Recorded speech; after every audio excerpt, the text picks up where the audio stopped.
Assalamu alaikum and welcome to Open Dialogue. We have a new topic today with new guests. I have had a few comments and feedback from the show which I like to address first before I start the actual question and the topic. I try to obviously engage with the viewers, and I do appreciate the calls and everyone even responding to me and giving me some feedback. So I just want to basically highlight that yes, we are discussing social issues, and my role especially, not just being the host, you are actually able to, discuss and call in to even ask me.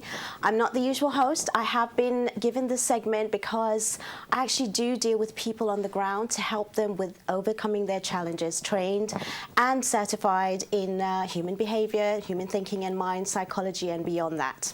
So this is open discussion, it's open dialogue, and it's for all of us, including myself, to give opinions. And if you want to address myself or any of my guests, please do so. This is a live show. Please call in with your queries and hopefully we can make this much more interactive. I used to do shows on my own and only give my opinion, and now it's really good to have an open discussion with different opinions, different perspectives, so that we can have a wider range of information as to what's happening, what's going on. So this is the whole idea of having different people come in to speak, and if you include yourself, then we can actually hear your points of view as well. Today's topic, we're going to be talking about the youth, how they view and how they practice Islam, and not just necessarily Islam, but religion as a whole. As our modern world is changing and we know that we're taken over by a different way of thinking and being, but then how are our youth actually adapting to this modern society, this modern world? And today we have with us a young person who is going to be joining in our discussion, who is Minhal Al-Khafaji. Assalamu alaikum. Wa alaikum assalam. Thank you so much for joining me. Thank you so much for having me on the show, and I feel like it's a great opportunity to share a lot of things that I've seen in my life growing up as a youth speaker. I'm looking forward to hearing your thoughts. And we have Syed, of course, our scholar, the foundation of the show. Thank you so much for joining us. And a really, really nice surprise to see you, Father Gelli. Thank you so much for joining us today. It's always a pleasure to have you sitting with us. It's lovely to be here. Thank you so much. So as you were quite keen to actually have your voice, I'm going to let you speak first and quickly introduce yourself a little bit. You're a young 19-year-old who's done a lot, still studying, but actually a very much part of the youth community, especially in our society today, giving and much of your time other than just studies. So tell me a little bit about yourself and what you do. So, as you rightly mentioned, my name is Minhal Al-Khafaji. I'm 19 years old. I am a student of pharmaceutical chemistry, also alongside doing Islamic studies. I found a passion for Islamic studies from a young age, from the age of 14, 15, looking up to a lot of speakers that speak on the minbar, seeing the power that comes from their voices, listening to the stories of the Ahlebait alayhim salam.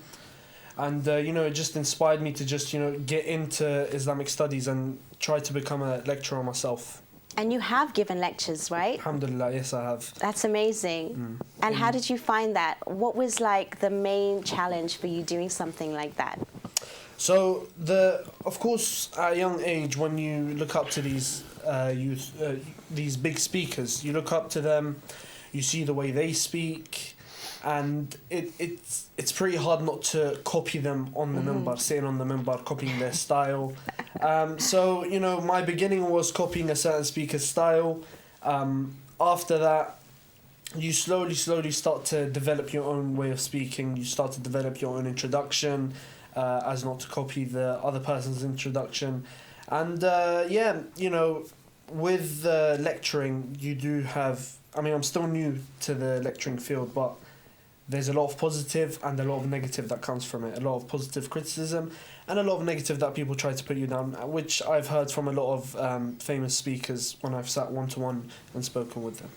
Yes, we do have this issue, I think, generally when the youth want to come up and, give their points of view, there may be certain people maybe a little bit intimidated, or they feel they don't have the experience or the knowledge to actually come up. But I think it's really vital that we give them the chance. And I think especially now, more and more people are able to do so at a young age.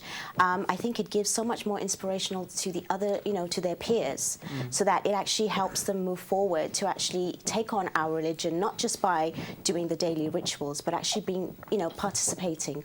So Syed, can you please quickly give us the importance of our youth's participation in our future of, building Islam into its real essence? Well, if you look at the teachings of Ahlebait and the seerah of Ahlebait, you would see that they used to encourage youth. And there are narrations in which the parents are advised to guide their children according to their age, not according to the parents' upbringing themselves. Okay. So Islam gives quite a lot of importance to this. And when you were speaking about brother and him starting his speech, it reminds me of a famous speaker in Iran.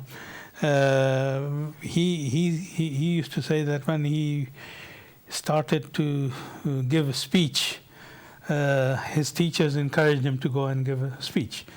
And the reason he was encouraged was when he finished the speech, he was not criticized, he was praised.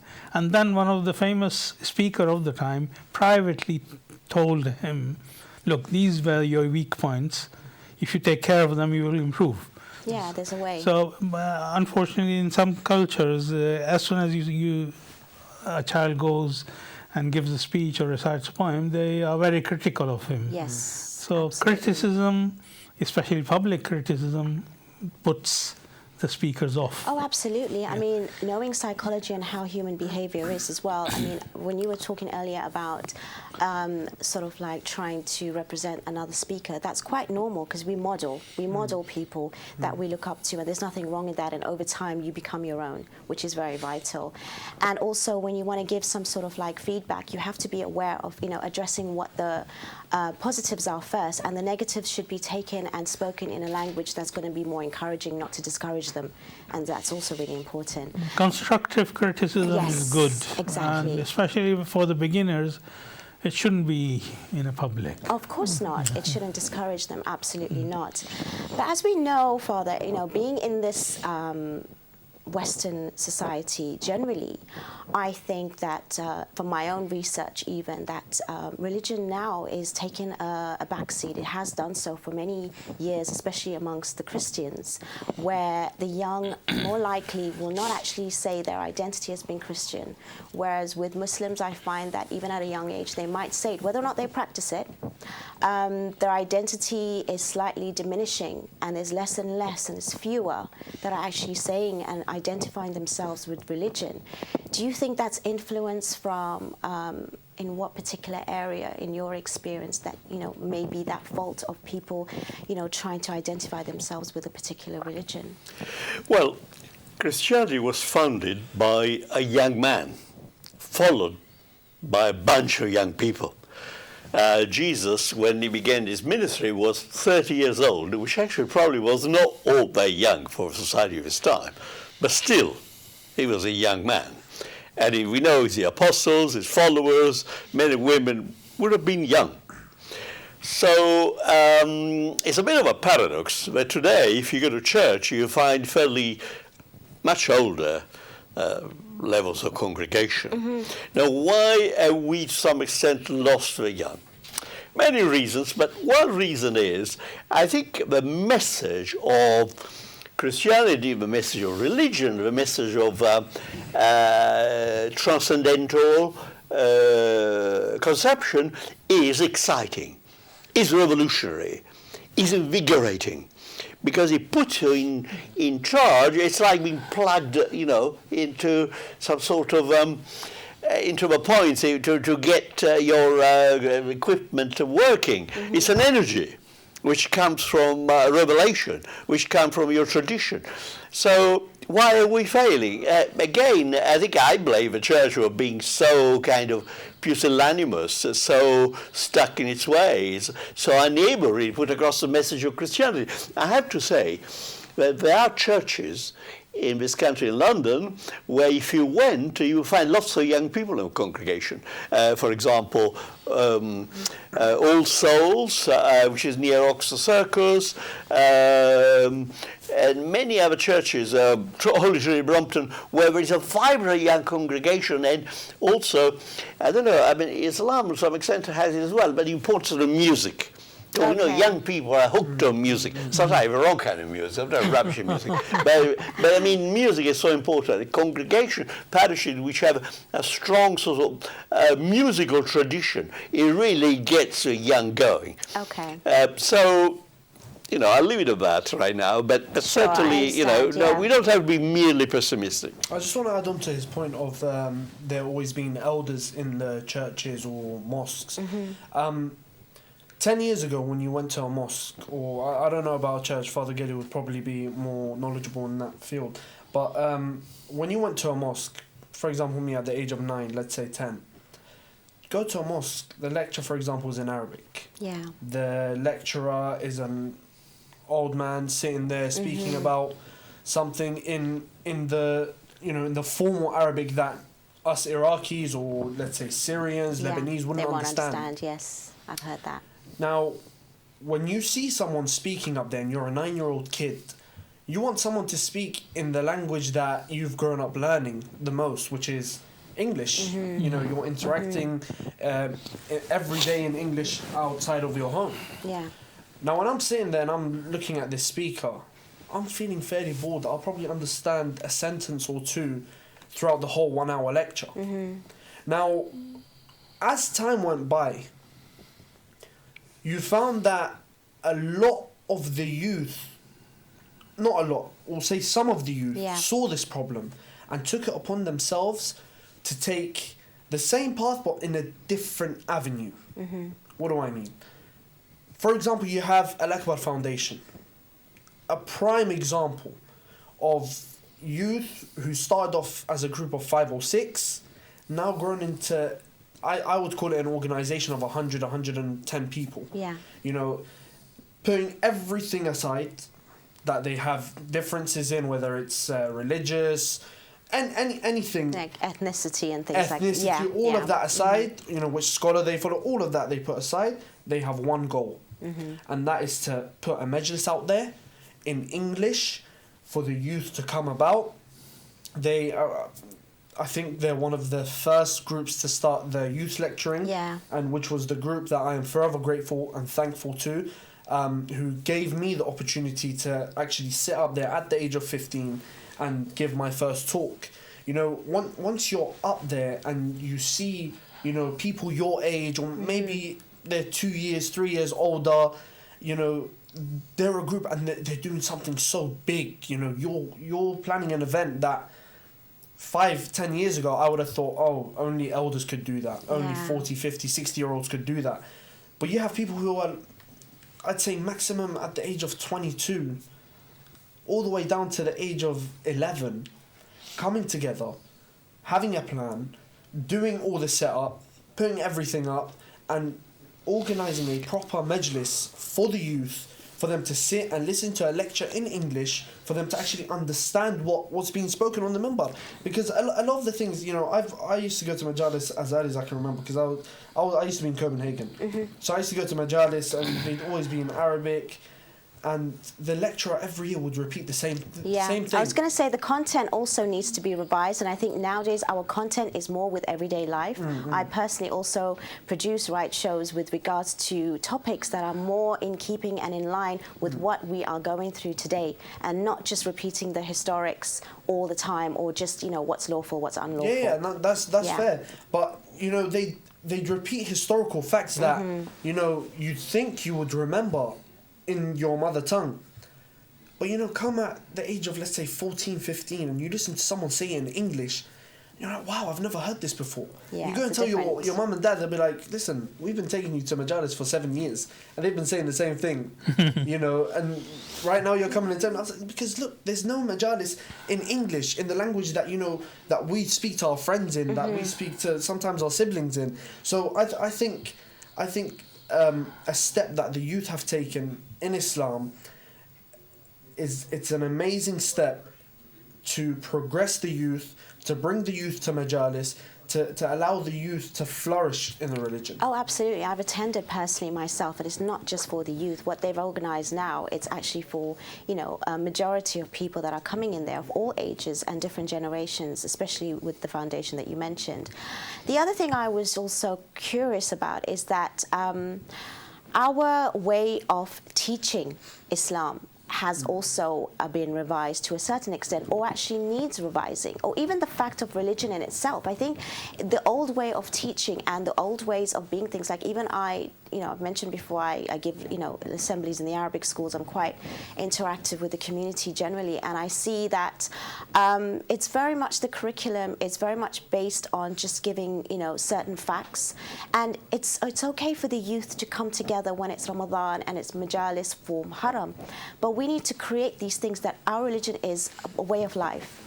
So how do the youth view our religion? They might call themselves religious, but what steps are we taking in the sense that we are actually helping these individuals to actually practice their religion daily, not just when it comes to these occasions, because the occasions are there and that's when you see people, but is there being enough done? I know there is being done, okay? I'm not talking about the ones that are doing it, but still it's a minority, and I want to raise it so that, because I have people that come to me with issues with their families, with their siblings and everything, and that's happening because we're not giving them that everyday knowledge and the space for them to grow, especially in our centers. So, Syed, and especially in our community now, what do you feel is needed for us to take it to the next level, for our youth to be actually more inclined to practice this on a daily basis, not just in Muharram and Ramadan, which is what is happening?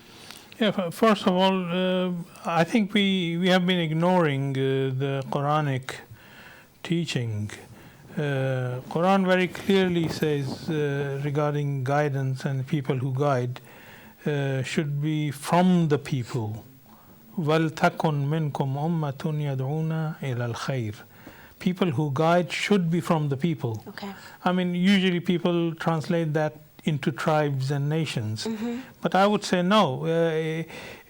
It also means the youth guides should be from the youth, because they understand each other better than us. I mean, the way brother can probably guide a youngster within their own language would be much better than I can. More effective, absolutely. So this is what we need to do. And alhamdulillah, for last 2-3 years, I've been going around the world finding youth to go to the hawza locally and then go to international hawzas and come back and teach and guide their own people. And we have 2 programs. One is a 1-year program in Najaf, which will only teach you how to take care of halal and haram and all the responsibilities, and then convey that into the local language and local according to the local environment. And there is another program which is for 5 years. And in this 5-year, the aim is not to make you an ayatollah. The aim is to make you a good, reliable, trustworthy, educated scholar who would be able to tackle the problems and deal with the difficulties of the society in the West. And the youth that we are selecting are native from the local, not outsiders. Recently I was in Latin America. They were saying that, Molana, there are speakers who come and give talks for us and they claim to know Spanish. And I was giving speeches in English. He said they understood my English more than the Spanish of the Spanish who come from Iran or elsewhere. Yeah, no, of course, it has to be fitting. And Plus, I've been living, I mean, I'm not claiming that I'm like you. I still say that a youth would be the better preacher than me. But because I've been living here for almost 40 years, so I maybe understand the culture of this society better than the person who just comes as a tourist and gives few lectures and goes back. We do have a problem, though, a bigger, wider problem. Okay, we can work within our society and our communities, which is what's happening, but obviously our world is being reshaped, and obviously there is this whole idea that religion is backward, and with the West now thinking that it's obviously pushing towards the more secular, and they're taking over schools, they're taking over the way in which that, in order for it to be diverse is for them to not actually introduce religion at all. So we do have a problem with the youth actually coming into now education and into this Western world, thinking that religion is not necessarily the way forward. It's backward, it's outdated, and it's actually causing problems. And if anything, the diversity and the main religions, including especially Islam, is something of to be worried about. And people, especially the youth, might be worried about actually putting themselves forward to actually bring themselves, with their identity to say that yes, we're Muslim, especially at a young age, especially what is happening around the world with the media and how we're seen and how we're being portrayed, and the fact that this secularism and this way, and certainly in Europe, when you're not even able to dress in a particular way or have religious I don't know, jewelry or things like that, which represents, like, what is your challenge in trying to sort of overcome this problem, which is ever increasing and it's taking over? Yes, in Europe, the West in general, we are still under the aegis of this ideology, which started with a cultural phenomenon called the Enlightenment, which spread from France about 17th century, 1600, then marched its way across the 4th century, culminating the French Revolution. Mm-hmm. Now, that particular ideology targets religion as backwards, as superstitious, as reactionary. Religion must be eliminated or confined to a merely private inner sphere. Yeah. That is the ideology of modernity, the ideology of life, and we're still under the sway of that ideology. There were a few pockets of resistance. I mean, the Catholic Church stood up against it until recently. And England had a moderate form of enlightenment. It was keen on traditional areas. But so, coming back to a question of the youth, young people especially are exposed, are vulnerable to that kind of ideology. As you know, in England, of course, it's not as bad as in France. I mean, for example, people can wear the symbols of their religion. So it's a bit more tolerant, so to speak. For now. But whenever it threatens or is seen as contradictory to the ideology, ruling ideology, then you are immediately a bad person and you're cracked down upon. So how do we fight it back? And we're going to listen to views like this young man here, because he is the one, and people like him are the ones that can teach us. Absolutely. We can, of course, we don't have to be really older people. We don't have to be reluctant. We can sort of, give advice. Well, we have to listen to the young people, but the young people who speak to us from a point of view of faith, not the young people who just have embraced this sort of lethal ideology and are just drifting along with it. We got to listen to young people who have, and there's lots of Muslim young people and some Christian young people who have, who do speak out. Minhal, I was thinking about what you said earlier, and you're obviously in your group and you're doing what you need to do and you're sticking in that way. But do you feel that you've come across anything which actually deterred you from, speaking out as to who you are, or do you feel that also you could take that out of the community and represent more? Because I know these groups that are doing what they're doing, it's just for the community. But now we need to start thinking outside the box, so that at the end of the day we are representing ourselves to the wider community who are outside our religion, so that they can actually not be afraid and they can see that we are integrating, we are normal, whatever we are actually putting together. Like, how are these organizations, doing that, or are they still taking steps to actually do that? Because when you do have these majalis as well, for example, it does become like a huge crowd in these areas. And, are there any steps taken forward that people around them are made aware of what's going on and invited and things like that? Let's not forget that at the time the Syed and father were living in, they didn't have social media. They didn't have the internet. Of course. They were limited, let's say, just to their town. If we want to go as wide as that. Right now, us, the youth, we have social media with one click of a button. I can connect with someone in Australia. Yeah, I can connect with someone in Brazil, America, anywhere in the world. I can connect with someone. And that's why a group like Ahlebait Foundation, a group like Shabab al-Sabtain are so active on social media with their Instagram, Snapchats, Twitter, all of these social media accounts, they're so active on them in advertising what events they have coming up. So it's open. Yeah, definitely. It's an open platform. People can share what they thought about the previous majlis or the majlis coming up if they have anything they want to suggest. And one of the aims is to try to reach a very, very wide audience. Gaining that following, not for, the benefits that we're going to get from it, no. Rather, to spread the message of Islam, to spread the message of the Ahlebait alayhimus salam, to show people, look, this is what Islam is, rather than what you're seeing on the news, right? Bringing famous speakers, because people listen to them in the past, thinking, you know what, this person has a good point, this person has a good lecture, a good style of speaking, I like listening to this person, I'm going to follow this person and see, where they go, what lecture is coming up next. Now, when we bring those people, they all of a sudden see Ahlebait Foundation. Okay, who's Ahlebait Foundation? A group of youths that came about 5-6 years ago, started organizing small majalis, and mashallah, they have huge majalises. And it's not about the number.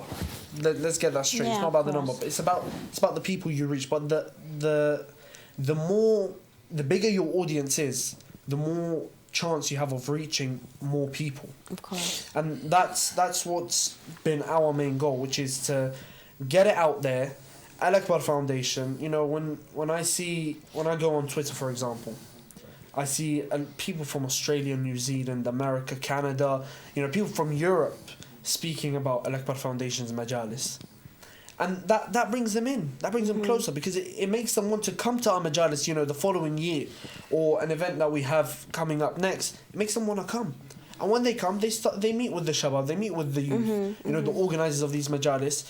And someone who, let's say, wasn't particularly firm on their religion and wasn't particularly, practicing, when they come and meet us, they see, look, we do all of this for the love of the religion, and to try and bring as many people towards the religion, as not to go astray. Because social media, if used correctly, can be very powerful. Absolutely. If used incorrectly, can be devastating. Definitely. Because our youth are living in this generation where, you see a rapper on YouTube, or you see a rapper on Instagram, you see, I don't know, a famous actor or actress, and you say, I want to be like them. What do I have to do to be like them? I have to be in Hollywood, for example. Or I have to, sign this big deal that's going to make me travel everywhere, makes me forget my religion, forget my morals, forget my ethics, forget my prayers, forget my duties that I have to do as a Muslim. And that's why social media can be very, very dangerous, especially for our youth, which leads to our youth doing a lot of things. I've heard stories, and I've met people who say, look, I don't need an education. I don't need to go to school. I don't need religion. All I need is money. And money is the biggest disease that we have. Of course. Because, you have a 12, 13, 14-year-old making £1,000 a week. At that age, you're not supposed to be making £1,000 a week. You're supposed to be outside playing, or you're supposed to be I don't know, watching your favorite cartoon. How or are they something. making that, by the way? Illegal activities. Yeah. Illegal activities. But listening to these rap songs. Yeah, no, about, I get it, no. dealing and Yeah. doing all of that kind of stuff. And it's sadly, some of our youth look up to these people. No, that's absolutely correct. And I mean, what you're doing and what you represent is really inspirational. And the fact that you are doing it, it makes it really powerful as to what the youth are actually capable of and what they can do, especially to use the social media in the correct way. And I do second that. And my point really was about trying to bring about our representation of Islam, not just within the Muslims, but outsiders.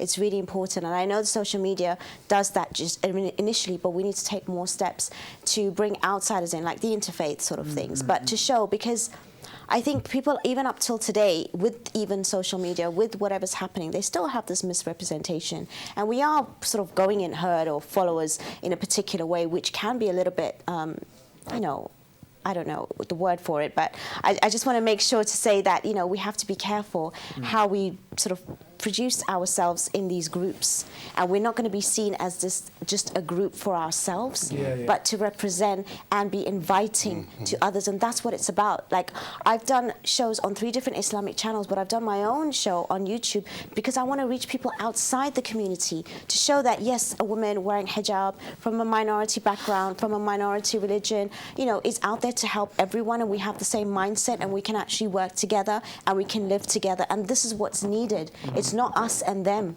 It is just us. That's how we need to do you things. brought up the point of interfaith. I wanted to mention that Ahlebait Foundation does actually do a lot of interfaith, but it's not recorded. We do go to a lot of churches, synagogues. Okay. When there's a blood donating campaign going on. We have obviously our WhatsApp group chat. Someone will message. There's a blood donating thing going on this time. Book your appointment to donate blood. It's at this place, this, for example, synagogue or church. And we go a group of, let's say, 10, 15 people. And we say, look, we're here, we're representing the Muslim community for an interfaith. We're here to donate blood at your place of worship. And then it just starts to become... Yeah, you seem to have it all covered then. Yeah. There's contacts between us and them. The community starts to feel safer without that tension. Yes, that's what I was trying to talk about. Judaism, Islam, Yeah. Christianity, Islam, Yeah. Christianity, Judaism, that kind of stuff. Try to make the community as safe as possible, and you want to make them feel safe. Yeah, no, absolutely, and you're doing an amazing job, and so is the foundation, and I really appreciate that. Again, I would also like to question as to how are the general youth looking at religion? Obviously, when you've got a good family background, upbringing, and you've got obviously you've been taken from a young age, people like that. But then we do have quite a number actually of people that are not actually able to do that because of their upbringing. I mean, I'm not saying, I know even a lot of religious families, they have troublesome, offspring. So it's not to say that, you come from a religious background, you cannot necessarily create that. But there are some, problems with the deprived household, not just in finance and economics, but I think also in the mindset and the knowledge that they possess. And I think that, parenting is such a skill. And in Islam, we have such an importance on parenting. And I think that it's really important for our youth that they are sort of like put in families, and families understand when they are having children that is a real great responsibility. And other than just creation, because it's like it looks good to have 3-4 kids in a family and to procreate in that way, and it makes them strong. What makes them strong is the quality of the children they are raising, and it comes from them. They send their kids to Arabic school or the English school, they think that they're getting all the education, but actually the foundation of the education is from the home. And I think that's really important. Yeah. I mean, do you find that in the Christian or just generally in faith and religion, do you think that family, household, that unit, is strong enough today in order to maintain these kind of lessons for the children, for the future generation? Well, as we all know, there are societal changes which have radically affected the family. One-parent families in which there is no really major well, in most cases, of course, it's the father who is missing, or the mother has a partner, or more than a partner, and so in a way that is very bad for the life and the upbringing of children. But there are Christian families who do strive to provide an example and to teachings and so on. So I wouldn't want to be totally negative. Actually, I was very interested in what our friend here, a young man, was saying about the social media, which is absolutely very important and fundamental. Only one skeptical, critical remark. I mean, I travel by tube a lot, and most of the time it's all people. Yeah, it is a bit extreme. Absolutely, it depends what you're watching and what you're seeing. Yeah, I read my book on my phone. Yeah, of course. Yes, inshallah, we're watching some Quranic surahs. But I mean, I'm really encouraged when I see people reading a book. When people read books, paper books.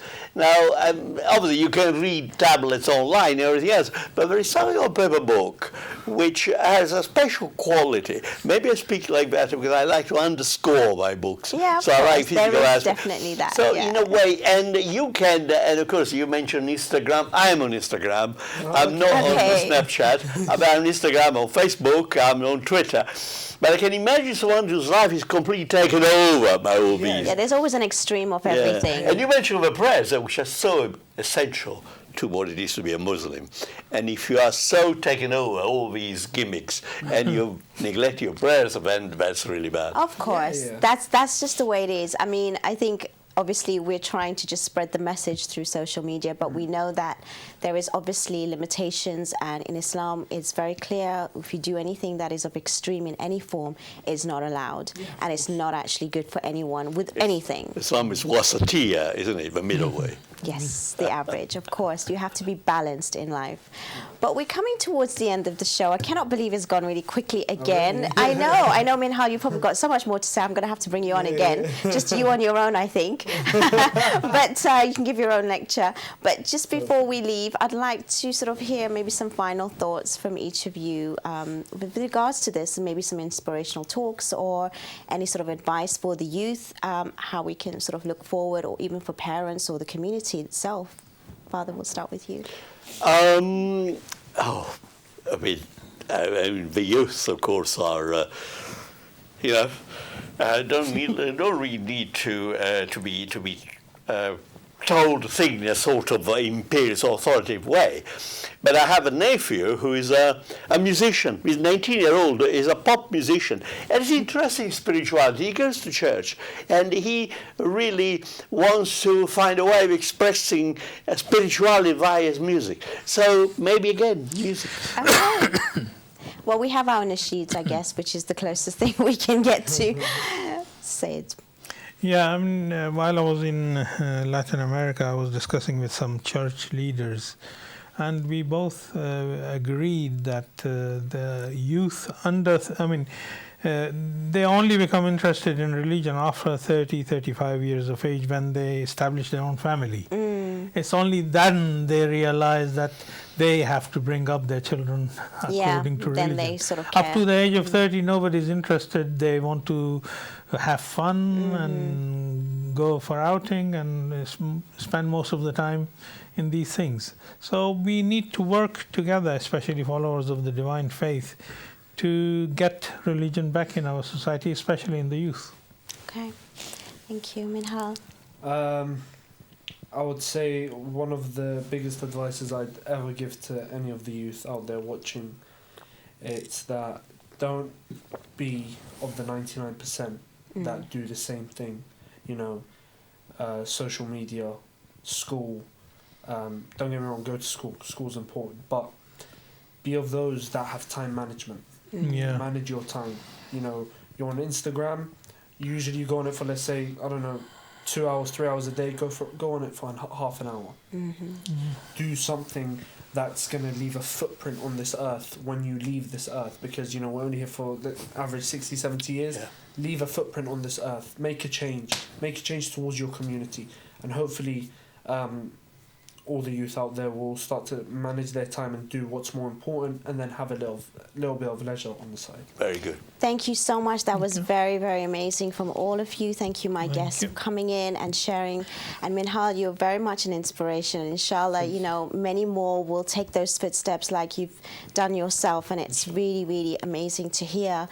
And I just hope that, you know, we can actually highlight today that our youth is our future, and we do need to give them that platform, that support, and the opportunity to actually go out there and speak, whether it's in your household, whether it's in your society or in your community. They have a voice, and I work with a lot of them, and they are amazing minds. Don't take the fact that they don't have the experience, that they're not learning and they cannot give back. They definitely can, and working hand in hand with, you know, the different generations can be really powerful. Inshallah, we will be back with another topic and new guests, and I hope that, you know, you enjoyed the show today, and we will see you soon on the next episode of Open Dialogue. Assalamu alaikum wa rahmatullahi wa barakatuh.